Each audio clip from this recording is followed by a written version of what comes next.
Hi, my name is Lauren and welcome to my Lit 205 final video essay where I'll be talking about WALL-E, and I'm going to be looking at it from an eco-critical perspective and also the way it, being made in 2008, it really accurately predicted some of the things we see today that were just in its nascence back in 2008 or just didn't exist.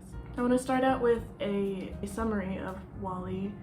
It's a moralistic, eco-critical prediction of what Earth will look like 800 years from now. WALL-E is a solar-powered trash compactor robot who has gained sentience after 700 years alone on Earth, which has been rendered uninhabitable by any sort of life due to the destruction of all ecological systems on the planet. While a huge point of the movie is to warn its audience of the consequences of anti-environmentalism, the movie also attacks capitalism and consumerism as the root of the ecological disaster that Earth has become. WALL-E's directive is to take the trash that has overrun the planet and compact it into small cubes, and he treats this as like a 9-to-5.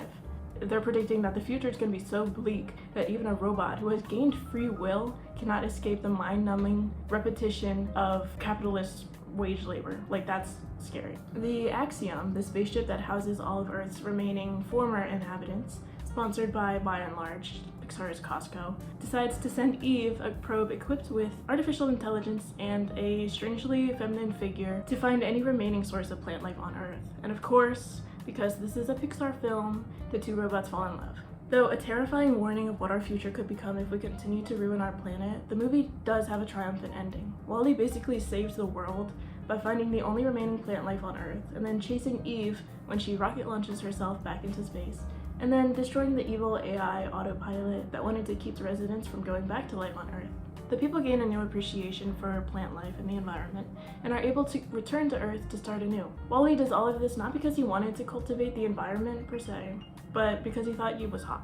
So love conquers all. I think the perspective of literary analysis that most lends itself to a conversation about WALL-E is eco-criticism. The largest point of the movie is to prove that humanity is actively destroying its only home, to the point that we will have to escape life on Earth to live in a spaceship, and that the Earth is forgiving if we just start to care for it again. Or if we have a mass exodus and leave the planet completely alone to care for itself, but that's a little bit less possible for us right now. The deep ecology aspect of the movie comes from the idea of leaving Earth and then rediscovering it, the way Captain B. McCree does when he goes down the rabbit hole of farming, dancing, and pizza. Honestly, staying up all night watching YouTube is probably the most realistic part of this movie. That rediscovery then allows humanity to reevaluate its relationship with nature and come to appreciate Earth's environment for its inherent value. The issue is, to the 2008 to 2024 audience, the message is more like, appreciate what we have now because in 800 years, when we're obese and pizzaless, we're going to miss it. It's not really telling us, look at what the environment is inherently capable of, but rather, look at what the environment is not going to be able to do for us if we keep trashing it. The mark was missed a little bit, but the message of preventing climate change and overconsumption is still there. Honestly, if that's what it takes to motivate change, then if we look at the 8 tenets of deep ecology from Arne Ness, the man himself, and his buddy George Sessions, we see that WALL-E hits a lot of them. The first two, the well-being and flourishing of human and non-human life on Earth, have value in themselves. These values are independent of the usefulness of the non-human world for human purposes. And richness and diversity of life forms contribute to the realization of these values and are also values in themselves. As I said, throughout the film, humanity learns the inherent value in non-human life forms, starting with Captain B. McCree. Even if the human's motives are not fully appreciative of nature's value independent of what it does for humanity, the scene where the captain sees the plant for the first time and waters it shows that he does care for it. When he makes it dance and calls it little guy, he humanizes the plant, in a way equating humanity to nature, which is what Arne wanted, though perhaps the other way around, naturalizing humanity rather than humanizing nature.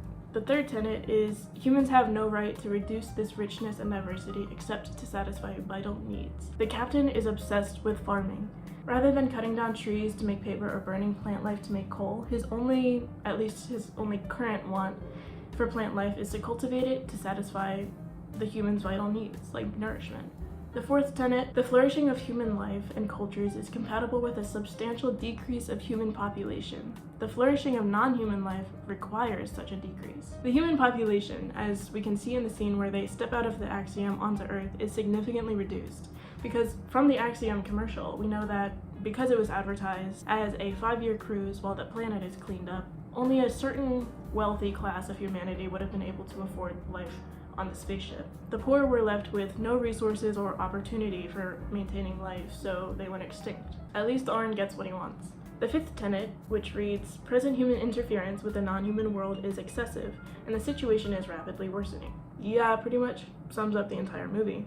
And finally, the sixth, seventh, and eighth tenets read, policies must therefore be changed. These policies affect basic economic, technological, and ideological structures. The resulting state of affairs will be deeply different from the present. The ideological change is mainly that of appreciating life quality, dwelling in situations of inherent value, rather than adhering to an increasingly higher standard of living. There will be a profound awareness of the difference between big and great. Finally, those who subscribe to the foregoing points have an obligation directly or indirectly to try to implement the necessary changes. The movie left us on a kind of denouement. We don't really know what kind of government existed when the humans returned to Earth or what policies they would have established or changed. But we can see the difference in the economic, technological, and ideological structures. The humans go back to pre-industrial times, working together to cultivate plant and animal life, showing an ideological and economic shift back to a pre-capitalist, almost feudalistic economy, and an environmentally appreciative ideology. The technology, however, is way post-industrial, which makes for an interesting juxtaposition. It's a very different life to ours in 2024 indeed. Now, I am a woman and I am a feminist first and foremost, so I do want to talk a little bit about the feminist aspects of this movie, which the movie gets a lot of credit for its eco-critical aspect. But there's also a lot of gender role reversal in this movie that doesn't really get talked about. While the robot's creators seem to have designed both Wall-E and Eve based on gender stereotypes, Wall-E being boxy, strong, and mechanic with a directive of physical labor, and Eve being slender, clean, curvy almost with a directive of finding and caring for plant life in her womb, the robots themselves seem to break out of these roles. Eve is emotionally unstable and violent, switching between defense and offense, fear and anger, which obviously are stereotypically male characteristics, while Wall-E is comparatively meek, gentle-handed, and caring. He teaches her how to dance, how to feel joy and love. He teaches her that things and robots are fragile, when it's usually the other way around in a heterosexual relationship. And as a quick side note, a blog article from the Natural Historian notes the surprising amount of biblical and Edenic imagery in the movie, and I thought that was interesting because I'm not religious and I hadn't picked up on it, but I do see it. The character trope of the destructive woman or robot named Eve is just a little bit reminiscent of the fable of Adam and Eve in the Garden of Eden, except in this case, the Garden of Eden is Earth, and it has already been destroyed, but Robot Eve is given a second chance to restore it. In eating the apple or destroying plant life, Fable Eve committed the original sin and low-key gatekept the Garden of Eden from the humans that would succeed her. In finding and protecting the seedling, cultivating plant life in her robot womb, Robot Eve is compensating for Fable Eve's silly womanly folly and allowing humans to enter into paradise. And the amount of death and resurrection in the movie, from Wall-E's cockroach best friend to Earth itself to both Wall-E and Eve, it's kind of giving Jesus. I also want to get into all of the ways the movie has predicted the future even in the last 16 years since it came out. First, it talks about the retail monopoly and corporate destruction. And now, the movie isn't quite Marxist, but it's still anti-capitalistic. The CEO of By and Large literally acts as a president. In the Axiom commercial, we see the president making humanitarian solutions to world problems that he created, but it displays his corporation as a national or even world leader. Think of Elon Musk, Jeff Bezos, Bill Gates. Rich people and their corporations are becoming more powerful than government, and Wall-E predicted it. Second, the addiction to technology and social media. The humans in the movie are right next to each other, talking through video call rather than to each other. There's also ads circulating all around their video calls. This is giving Instagram, this is giving TikTok. And they also predicted iPad babies before iPads existed. Also, side note, if their parents don't make real human connections and don't get off their screens, how are these kids born? Speaking of, they also predicted the dating scene in the Western world today. The way John and Mary only fall in love when they finally make human connection is so accurate to the way dating apps have decreased human connection. Actually, maybe that's why there's so many babies, because they're only doing Tinder hookups rather than making actual connections and getting married. That makes sense? Anyway, space colonization. What came first, Wall-E or Elon Musk's plan to colonize Mars? They were actually at around the same time, but now we're actually going through with it with SpaceX, but it's getting real now.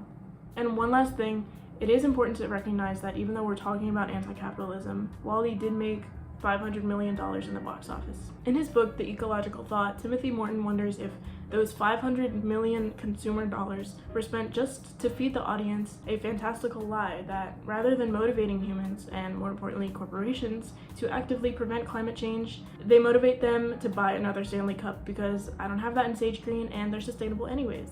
And a couple quotes from his book that are relevant here. It's seductive to imagine that a force bigger than global capitalism will finally sweep it away. But what if this thought were coming to us from within capitalism itself? What if capitalism relied on fantasies of apocalypse in order to keep reproducing and reinventing itself? The entertainment industry is a hugely profitable capitalistic venture, and you could say that they're making something to entertain us while we ignore the entire world burning down or becoming landfills. He also says, it seems for many people that it is easier to imagine the end of the world than the end of capitalism. One, that capitalism is so deeply ingrained into our brains that we cannot fathom any other economic or societal system. And two, there is a sentiment in a lot of capitalistic countries that we should just end it all and restart rather than actively working to fix the problems that capitalism has created. At the end of the day, there is no denying that this movie is simply a cinematic masterpiece, whether or not it succeeded in its goals or what those goals were in the first place. It's the perfect amount of entertaining to kids and adults that it can subversively introduce environmentalist and ecological ideas without making them think too hard about it. And when they end up like me, rewatching WALL-E for the second time at 18, they'll understand why they were brought up to care so much about sustainability, recycling, and their iPads. Thank you for watching this video, and I hope you have a great day.